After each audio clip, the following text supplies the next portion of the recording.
République démocratique du Congo, une nouvelle attaque attribuée à la milice Nyatura a fait 3 morts dans le village de Katuro, dans le sud Kivu, rapportait hier Radio Okapi.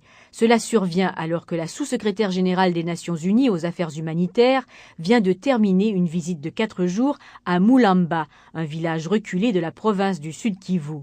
Il y a actuellement plus de 700 000 personnes déplacées en raison des violences armées.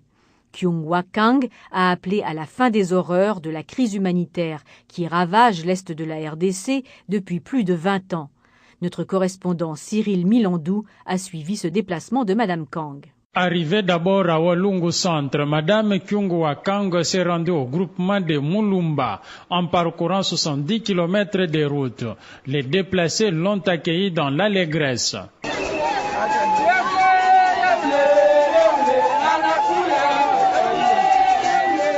Les déplacés, par la voix de leurs représentants, n'ont émis qu'un seul vœu, vivre en paix afin de reconstruire leur vie. Dismas Chikala est le coordinateur du comité humanitaire de base. Dites aux grands de ce monde que nous voulons vivre comme d'autres peuples du monde. Nous voulons voir nos enfants aller à l'école, cultiver nos champs. Nous voulons avoir accès aux services sociaux de base comme d'autres peuples. Il est vrai que la paix est une priorité, mais la précarité dans laquelle vit cette population pillée et avec des maisons incendiées et autres nous oblige à vous demander que plaidoyer soit fait en notre faveur. S'exprimant en langue locale, les femmes déplacées ne réclament rien d'autre que la paix. Témoignage. Elles ont beaucoup de problèmes, elles ont connu des cas de viol, leurs infrastructures ont été détruites, toutes les assistances qu'elles ont reçues ont été pillées et ils sont encore retournés dans le groupement de Mulamba à partir du mois d'avril, où ils vivent dans un état d'être assistés. Elles sont traumatisées. Les viols forcés qu'elles ont connus fait qu'elles sont très peureuses. Elles ne dorment plus et elles ont perdu leur sourire. Elles suggèrent de plaidoyer pour que ces mamans aient la paix et que ces mamans retrouvent le sourire perdu. Il y en a qui ont déjà perdu l'espoir de vivre. Elles auraient souhaité que ces mamans arrivent à leur prise en charge et s'autofinancer elles-mêmes. La sous-secrétaire générale des Nations Unies chargée des affaires humanitaires n'a retenu que le mot paix prononcé par les femmes déplacées. Madame Kyungwa Kang. Wherever we go, and these are people with huge needs just to survive the daily. Partout où nous allons, il y a tous ces besoins humanitaires énormes pour ces populations, mais leur appel à toutes, leur appel commun, c'est qu'il y ait la paix. Qu'un terme soit mis à la guerre, au conflit armé, qu'un terme soit mis à la violence pour pouvoir retourner à leur vie normale. L'administrateur du territoire de Walungu a déploré le mauvais comportement de certains militaires. Augustin Kazadi. Nous ne pouvons pas, puisque nous parlons de la situation sécuritaire, omettre l'état de comportement malaisé de certains de nos éléments FARDC. Et qui s'est passé à Moufa, où certains militaires s'étaient mis à piller la population, emportant les biens, blessant les autres. Un autre fait saillant, c'est le constat amer que nous avons fait des cas d'arrangement à l'amiable pour les mariages avec mineurs. Donc, ce sont des cas de viol où on cherche des arrangements entre familles, en entravant bien sûr des poursuites judiciaires. De Kinshasa, Cyril Milandou pour la Voix de l'Amérique. Vous écoutez Zapping Info Congolaise. En République démocratique du Congo, il n'y a pas de virus de la fièvre hémorragique d'Ebola en province orientale, assure le ministère de la Santé. Mercredi 29 mai, l'OCHA, le bureau de la coordination des affaires humanitaires des Nations Unies, avait annoncé la découverte de 6 cas suspects de virus d'Ebola dans la zone de santé de Mongo, dans cette province située au nord-est de la RDC.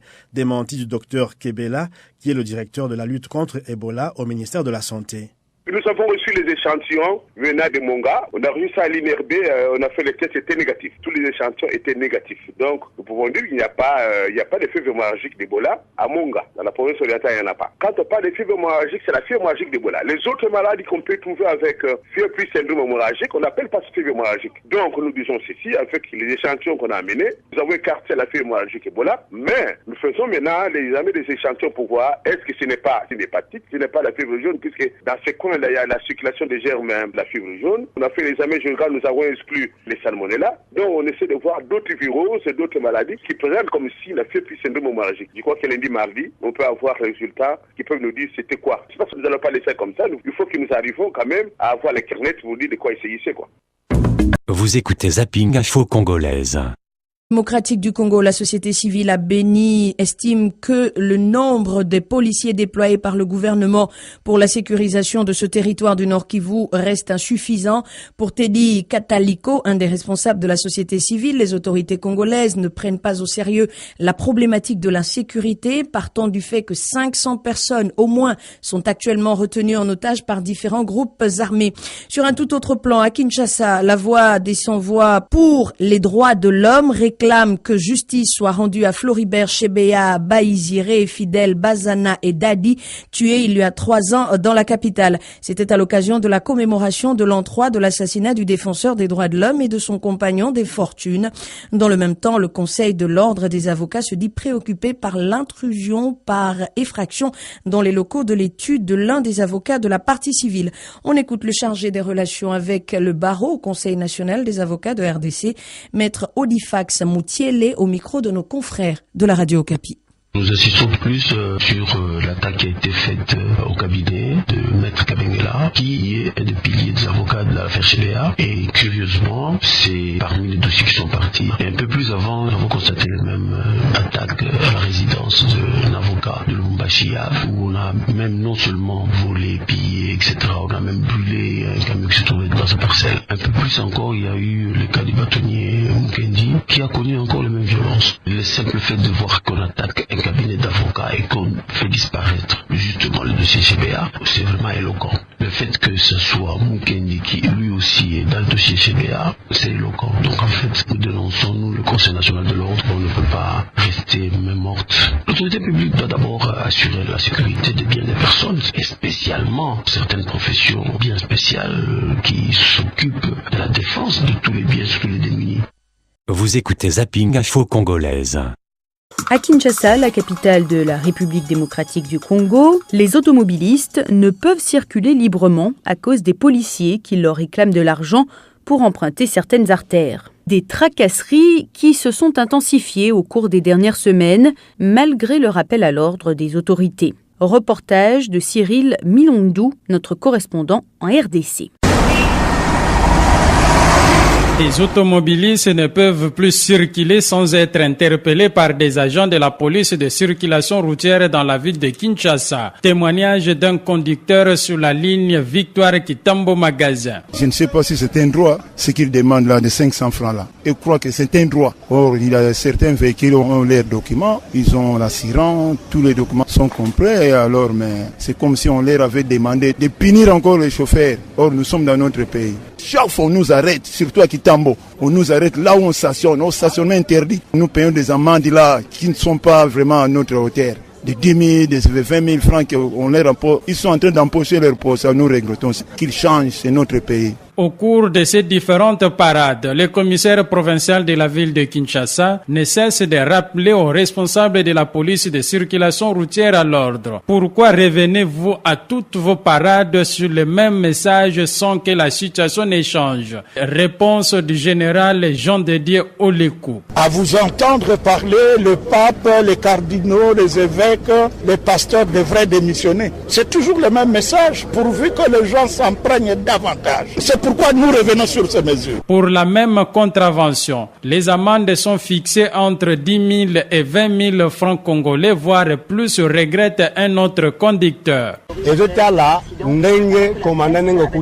Les amendes que nous payons dépendent des commandants. S'il est de bonne humeur, nous payons entre 10 et 20 000 francs congolais. Si cet argent va dans les caisses de l'État, pourquoi les amendes diffèrent d'un conducteur à l'autre?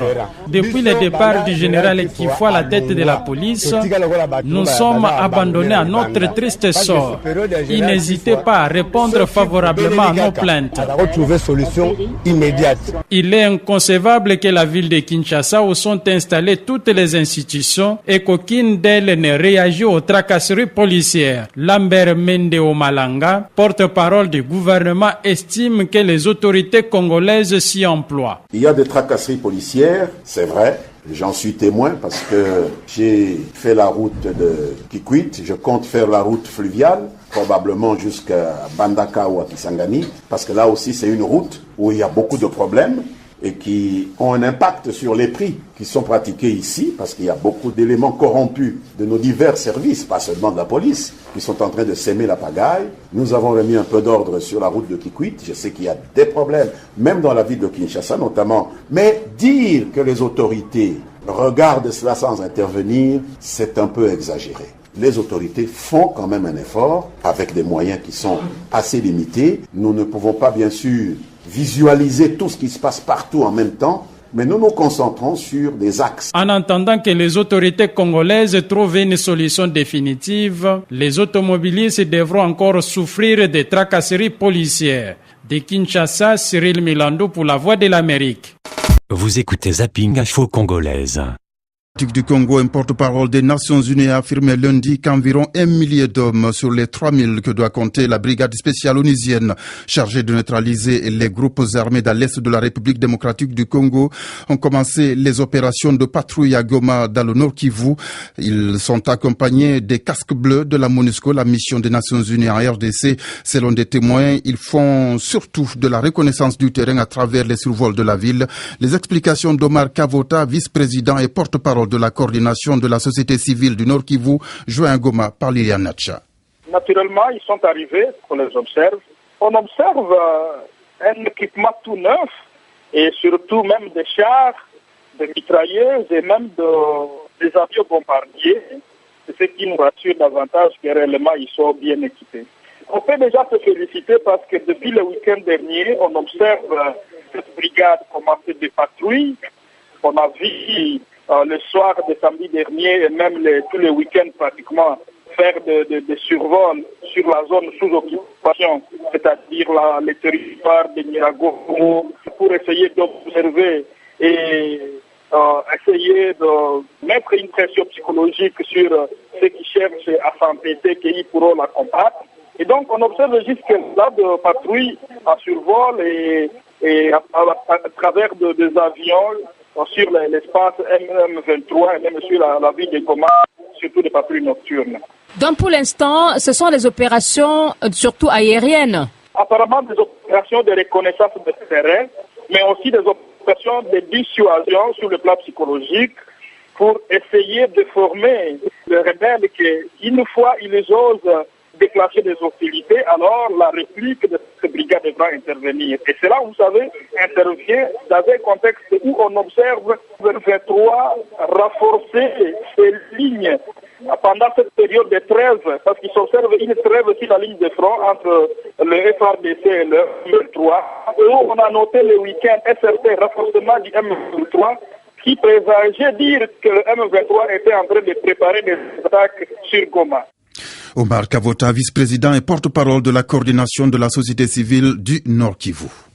Vous écoutez Zapping Info Congolaise. La République démocratique du Congo, où se regroupe progressivement la brigade d'intervention de l'ONU chargée de combattre les groupes armés dans le nord-est du pays. Selon le porte-parole militaire de la MONUSCO à Kinshasa, le tiers des effectifs est déjà arrivé à Goma, constitué essentiellement de troupes sud-africaines et tanzaniennes, en attendant les Malawites dans les prochains jours. La brigade doit être constituée de 3000 hommes qui devraient être pleinement opérationnels d'ici la mi-juillet, conformément à la réunion résolution 2098 du 28 mars portant création de cette brigade d'intervention et qui lui donne mandat de neutraliser les groupes armés seuls ou avec l'armée régulière congolaise, contrairement au mandat de la MONUSCO essentiellement axé sur la protection des populations civiles. La MONUSCO, présente en RDC depuis 15 ans, compte actuellement environ 17 000 hommes. En matière de politique intérieure, les députés de l'opposition qui s'insurgent contre le changement d'appellation de leur groupe parlementaire suite à quelques retouches du règlement intérieur de l'Assemblée nationale, l'UDPS FAC qui devient désormais l'UDPS est allié suffisant en tout cas pour susciter la colère des députés de l'opposition exprimée, on va l'entendre, par un de ces députés, Emery Okunju, sur des propos recueillis par nos confrères de la radio Okapi. Nous avions conclu ça comme étant la création d'un 11e groupe parlementaire de la majorité au pouvoir dans un but d'obtenir un 7e poste au bureau de la CENI. La décision d'un individu ne peut pas valoir des principes. Nous avons l'organe suprême qui est l'Assemblée plénière. Nous ne comprenons pas pourquoi le président de l'Assemblée nationale, qui est supposé être le garant du bon fonctionnement de cette institution, qui est supposé respecter et faire respecter le règlement intérieur, accepte une telle anarchie au sein de l'institution censée donner l'exemple à tout le peuple entier.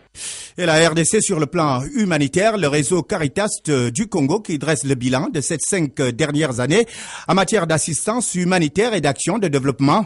Bilan dressé par le secrétaire exécutif de cette ONG à l'issue de son 4e forum national, Bruno Mouteyo, sur des propos une fois de plus recueillis par nos confrères de la radio Okapi. Le besoin des populations, malgré notre intervention comme Caritas, ces besoins deviennent de plus en plus importants. Les besoins grandissent, s'accroissent et malheureusement, de l'autre côté, comme deuxième difficulté, les ressources financières pour pouvoir répondre à ces besoins ne répondent pas à l'accroissement des besoins qui sont sur le terrain. Et cela ne peut pas non plus nous décourager. Les participants ont décidé de développer des mécanismes locaux pour voir dans quelle mesure nous pouvons influer sur le pouvoir public afin de nous soutenir ensemble et de voir comment il faut prendre des bonnes décisions, lesquelles décisions peuvent favoriser une politique générale et intégrale de développement de notre pays. Vous écoutez Zapping Info Congolaise. La justice suédoise qui condamne une nouvelle fois un couple congolais de la RDC pour des violences pendant des séances d'exorcisme pratiquées sur leur fille de 10 ans au moment des faits qu'ils considéraient comme une sorcière. L'homme qui s'était présenté comme le père de la victime mais qui était en fait son oncle a été condamné à 22 mois de prison ferme pour violence et menaces tandis que la mère a été condamnée à 8 mois de prison. Le 14 mai dernier, un autre couple congolais avait été condamné en appel à 2 ans de prison pour les mêmes raisons. C'est la fin de... Vous écoutez Zapping Info Congolaise. Démocratique du Congo, des soldats de la brigade d'intervention spéciale onusienne ont commencé à patrouiller la capitale de la province du Nord Kivu. Leur mission est de neutraliser et, au besoin, sévir contre les groupes armés dans l'est du pays. Cette brigade n'est pas au complet et devrait l'être en juillet. Aussi, le général brésilien Carlos Alberto dos Santos Cruz devrait prendre les commandes cette semaine de cette force d'intervention, a annoncé Radio Mozambique. Le point sur la situation avec Benoît Van Melle, responsable de plaidoyer à Oxfam, en République démocratique du Congo. Il est au micro de Chérubin Dorsil. Du 20 au 24, il y a eu de nouveau une activité conflictuelle et de combat entre le M23 et le FARDC. Et cette semaine, en fait, depuis un petit temps, il y a de nouveau des rumeurs qui circulent, ça passe par texto, ça passe par d'autres moyens, c'est un peu le radio-trottoir aussi, qui disent que le M23 allait à nouveau attaquer Goma. Suite à ces rumeurs, la MONUSCO a décidé de déjà faire patrouiller la brigade d'intervention avec des autres patrouilles régulières de la MONUSCO. Sur le niveau opérationnel, on est encore un peu dans le flou parce qu'on attend ce qu'on appelle le Rules of Engagement précis, mais je pense que c'est très utile vu qu'on est vraiment dans la guerre psychologique, mais que ça joue beaucoup. Pour les citoyens de Goma, c'est rassurant et ça c'est un contre-message aux rumeurs en fait pour dire que voilà, cette brigade est là et la MONUSCO peut être active et donc patrouille pendant la journée et même pendant la nuit aussi, ce qui est très important parce que souvent c'est la nuit qu'il y a des choses qui se passent. On n'a que trop dit, la solution ne saurait être uniquement militaire. Vous êtes sur le terrain, je crois que maintenant vous êtes à Bukavu? Oui, je suis à Bukavu, c'est juste de l'autre côté du lac en fait. Quelle est l'opinion en général dans la région concernant ce qu'il faudrait faire pour qu'il y ait vraiment une solution à cette crise qui n'a que trop duré dans l'Est? Le problème, c'est que ce conflit qui perdure déjà depuis plusieurs décennies a atteint une complexité assez impressionnante d'acteurs étrangers et acteurs locaux. Et on y mélange des intérêts étrangers avec des conflits existants déjà depuis longtemps qui sont plus sur le foncier. Il est clair que ça relève du politique. Est-ce qu'il faut avoir des solutions politiques qui relèvent par exemple de l'autorité locale qui n'est souvent pas présente, et donc c'est ça qui pousse les gens à s'armer et à trouver des solutions à des problèmes locaux par les armes et par des moyens militaires et conflictuels. Avec tout ce que cela entraîne comme conséquence sur le plan humanitaire et ce qui vous concerne précisément, qu'est-ce que vous voyez sur le terrain? Comment vivent les gens? Par exemple, la semaine passée, on a eu des incidents avec des Banyamulenge qui sont en fait une ethnie qui est déjà depuis longtemps au Congo, mais qui est d'origine Tutsi. Et on voit que c'est utilisé aussi d'une manière politique et pour d'autres fins. Donc il y a cette tension qui n'arrête pas. Bien que Bukavu est pacifié, nous avons notre bureau à Goma qui tient les choses à l'œil et comme on l'a vu dans des rapports récemment, on a compté le nombre de groupes armés au Nord Kivu. Pour la simple province du Nord Kivu, il y a 27 groupes armés qui essayent en fait de remplacer l'État et de taxer les gens sur les routes et d'autres manières d'une façon illégitime et de plus encore armée. Et ça passe aussi par exemple par des viols et des autres actions qui sont quand même assez graves. Et donc s'il n'y a pas une justice et une autorité locale pour imposer cette justice, on restera dans un cycle de violence qui va se perpétuer. C'était Benoît Van Mel et d'Oxfam que nous avons joint à Bukavu, dans le sud Kivu. Vous écoutez Zapping Info Congolaise.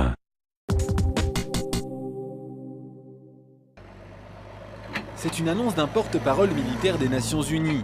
Près d'un tiers des effectifs de la brigade d'intervention de l'ONU est arrivé dans la ville de Goma.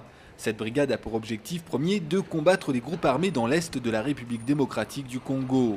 Elle sera à terme composée de 3000 soldats du Malawi, d'Afrique du Sud et de Tanzanie. Pour le moment, seules les troupes tanzaniennes et sud-africaines sont arrivées. La brigade a commencé à opérer dans la province du Nord Kivu, en proie à l'instabilité chronique et aux revendications de la rébellion du M23. D'après plusieurs sources, les soldats sont intégrés à la mission des Nations Unies déjà sur place, la MONUSCO, notamment pour ce qui concerne les patrouilles. Objectif premier, prendre connaissance du terrain. Pour être opérationnels, les nouveaux casques bleus doivent encore suivre une formation. Il s'agit notamment d'intégrer les règles d'engagement des Nations Unies et du droit humanitaire d'après les responsables de la MONUSCO. La brigade issue de la résolution 2098 votée le 28 mars dernier a un mandat d'1 an. Elle devra en priorité neutraliser les groupes armés. Vous écoutez Zapping Info Congolaise. La déclaration n'a rien de dispute entre le Rwanda et la Tanzanie. Et d'ailleurs, elle a été saluée en République démocratique du Congo par les députés, par l'Ouganda, ainsi que le secrétaire général des Nations Unies, Ban Ki-moon. Cela signifie tout simplement que les belligérants s'engagent à dialoguer pour que la paix soit recouvrée. Cela concerne bien le gouvernement congolais avec les M23, le Rwanda avec les FDLR et même l'Ouganda. Il s'avère que la déclaration n'a pas été bien accueillie par les autorités rwandaises, mais il est un fait que la Tanzanie et le Rwanda font toujours partie des États membres de la communauté des États de l'Afrique de l'Est. La Tanzanie a offert son assistance dans les négociations qui ont eu lieu au Burundi avec les factions rebelles. Et actuellement, l'ordre a été restauré au Burundi grâce aux négociations qui se sont tenues à Dar es Salaam et à Arusha. Vous écoutez Zapping Info Congolaise.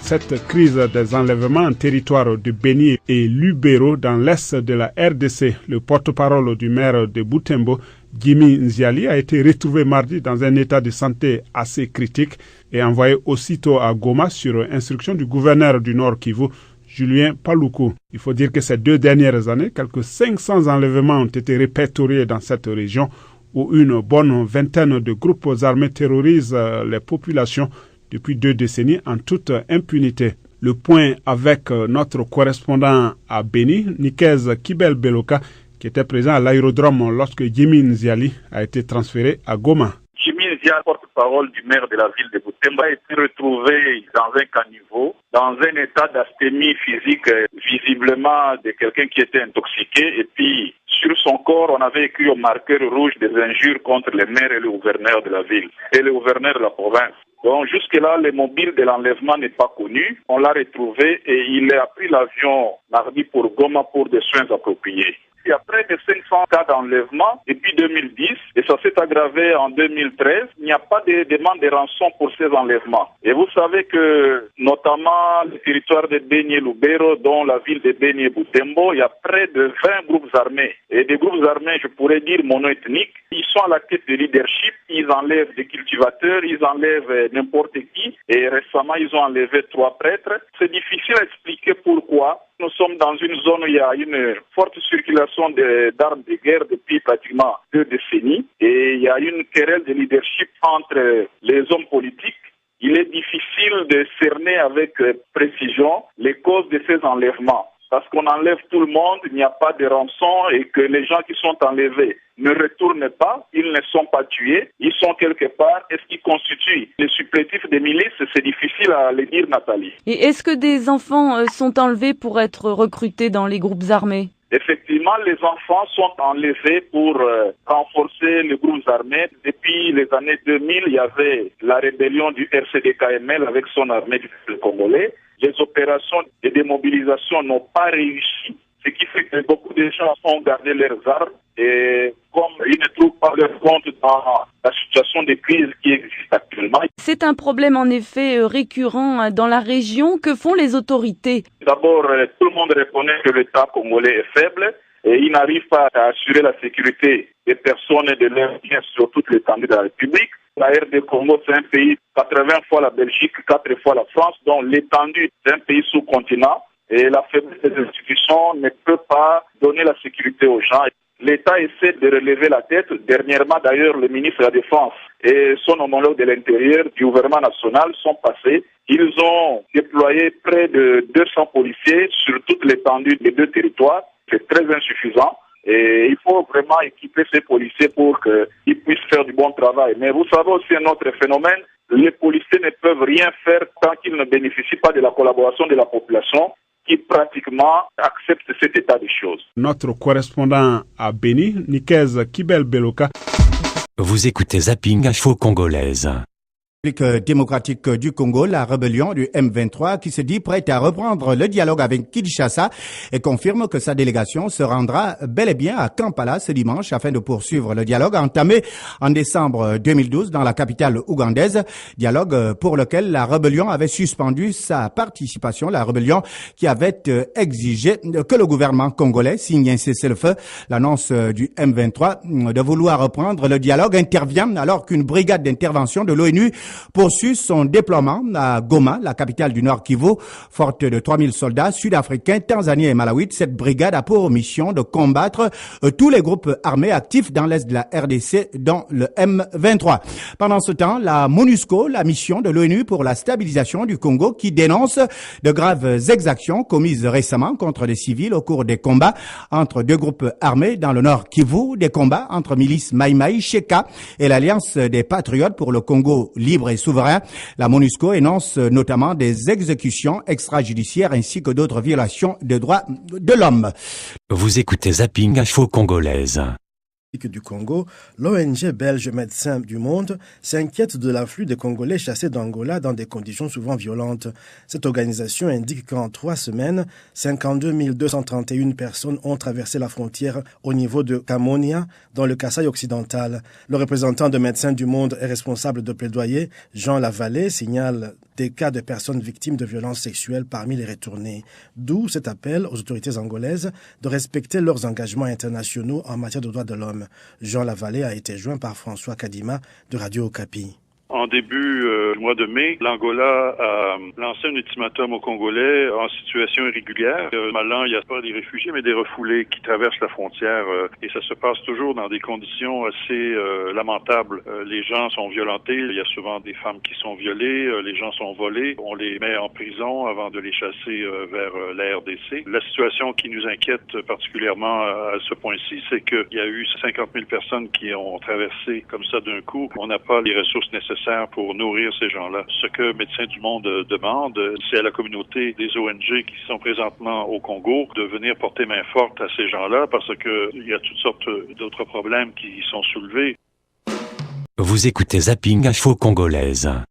Escale ce matin, la République démocratique du Congo, où les rebelles du M23 ont annoncé pour dimanche leur retour à Kampala en Ouganda pour une éventuelle reprise des négociations avec le gouvernement du président Joseph Kabila. Le soi-disant processus de Kampala a été lancé il y a environ 5 mois, mais il est pratiquement au point mort depuis la scission du mouvement rebelle en février dernier. Le porte-parole du gouvernement congolais, le ministre Lambert Mende, a réitéré la volonté de Kinshasa de trouver une issue négociée à la crise, précisant qu'à aucun moment la délégation gouvernementale n'a tourné le dos au processus. Mais il reste sceptique quant aux intentions réelles du mouvement rebelle. Écoutons M. Mende. Nous avons pris acte de cette annonce. Nous ne savons plus quoi penser avec ces interlocuteurs-là. Ils ont besoin d'une concertation. On la leur offre. Ils quittent la table de négociation au moment où on s'y attend le moins. Maintenant, ils annoncent qu'ils rentrent. Nous ne savons même pas donner crédit à cela parce que généralement, ils ne font pas ce qu'ils disent. Mais nous attendons voir lorsque concrètement ils seront là. Parce qu'on se demande pourquoi ils sont partis. Est-ce que le gouvernement est prêt, au cas où cela s'avère réel, à envoyer une délégation également à Kampala? Je crois qu'il faut être clair. Le gouvernement n'a jamais quitté la table de négociation. À aucun moment. Il y a toujours eu un minimum d'experts qui sont restés à Kampala au cas où les experts, la plupart, sont rentrés à Kinshasa parce que le M23 ne s'y trouvait pas et qu'on ne négocie pas avec soi-même. La question ne se pose pas pour le gouvernement. Il n'a jamais annoncé qu'il quittait la table de négociation. Les gens du M23 se sont toujours plaints du fait que Kinshasa n'a jamais répondu positivement à leur proposition d'un accord de cessez-le-feu. Mais pourquoi aller négocier si c'est pour exiger qu'on réponde positivement à toutes les exigences, même les plus irrationnelles? On va négocier pour essayer de rapprocher des points de vue. S'ils partent avec cet esprit-là d'avoir une satisfaction à 100%, ça n'est plus une négociation. Nous avons toujours dit que nous ne sommes pas en guerre contre qui que ce soit, pas plus le M23 que qui que ce soit. Nous savons qui nous attaque. On ne va pas signer la paix, un accord de cessez-le-feu avec quelqu'un qui ne nous attaque pas, qui sert simplement de faire valoir à ceux qui nous attaquent. Voilà notre position. C'est des choses qu'on peut discuter. Pourquoi quitter la table pour cela? Presque tout le monde s'accorde sur un point, c'est que la solution ne peut pas être uniquement militaire. Qu'en pensez-vous, M. Mende? Nous avons aussi la même conviction, c'est pourquoi le gouvernement est allé à Kampala, c'est pourquoi le président s'apprête ici à Kinshasa à convoquer les concertations nationales, c'est pourquoi il a mis en place il y a 2 semaines, je crois, un mécanisme de suivi et de mise en œuvre de cet accord cadre qui a été signé à Addis Abeba au plan national. Donc, nous sommes tous sur la même longueur d'onde. Le porte-parole du gouvernement congolais, Lambert Mende, que j'ai joint à Kinshasa. Toujours en RDC, la désignation des membres du bureau de la CENI, la Commission électorale nationale indépendante, et du futur porte-parole de l'opposition, divise le groupe parlementaire UDPS et FAC, c'est-à-dire Union pour la démocratie et le progrès social, et Forces acquises au changement. Ce groupe a changé il y a quelques jours sa dénomination et s'appelle désormais UDPS et Alliés. Toutes les tentatives de réconciliation ont, semble-t-il, échoué. Certains élus accusent le président de l'Assemblée nationale d'avoir favorisé le camp du député Sami Badibanga. Un reportage de Cyril Milando. Désormais, un autre groupe parlementaire dénommé IDPS et Alliés devrait cohabiter avec celui appelé IDPS-FAC. Les modérateurs de FAC, Forces acquises au changement, accusent le président de l'Assemblée nationale, Obé Minakou, d'être à la base de cette friction. Jean-Pierre Lissanga Bunganga. Les FAC opposition ont été ahuris par la déclaration du président de l'Assemblée nationale, M. Obé Minakou, qui s'arroge le pouvoir de trouver une solution à son niveau au cas où les 2 groupes parlementaires en conflit ne trouvent pas de compromis dans la désignation du rapporteur de la CENI. Obé Minakou dit se conformer au règlement intérieur de l'institution. Lorsque le président du groupe parlementaire écrit au bureau et dit que le groupe parlementaire X a changé de dénomination, le bureau n'a pas mené des enquêtes. Le bureau prend acte, c'est ce que nous avons fait, du changement de dénomination parce que c'est possible au regard du règlement intérieur. C'est en interne qu'on doit dénoncer la lettre du président. Ça n'a pas été fait en interne. L'on est venu dénoncer les vices de procédure autres devant la plénière. La tentative de ramener la cohésion au sein du groupe parlementaire ayant échoué, le député opposition Serge Mayamba déclare que sa bonne foi a été abusée. On ne peut pas se réconcilier avec ceux qui pactisent avec l'ennemi. Il nous est toujours recommandé de croire à la bonne foi de l'adversaire. Mais vous avez vu que c'est plutôt notre bonne foi qui a été abusée. Donc nos collègues ont fini par montrer à la face du monde qu'ils n'appartiennent plus à l'opposition et qu'ils servent les intérêts de la majorité. Les députés indépendants et proches de la majorité au pouvoir, Clément Nzaouchobo, regrettent les spectacles offerts par les deux factions opposées à la plénière du samedi 1er juin dernier. Nous avons affaire à une opposition qui est manipulable au gré des intérêts, au gré du pouvoir. Ce qui les oppose, c'est la course au pouvoir. Qui est envoyé, qui n'est pas envoyé. Il y a une majorité qui s'est dégagée par rapport à une opposition et la voie de la sagesse telle que proposée par le président aurait pu être une voie de sortie pour eux. Maintenant que ça va être tranché ici, c'est la majorité qui va l'emporter, c'est-à-dire ceux qui sont à l'UDP alliés. Kinshasa, Cyril Milando pour la Voix de l'Amérique. Vous écoutez Zapping Info Congolaise. Madame Robinson, bonjour.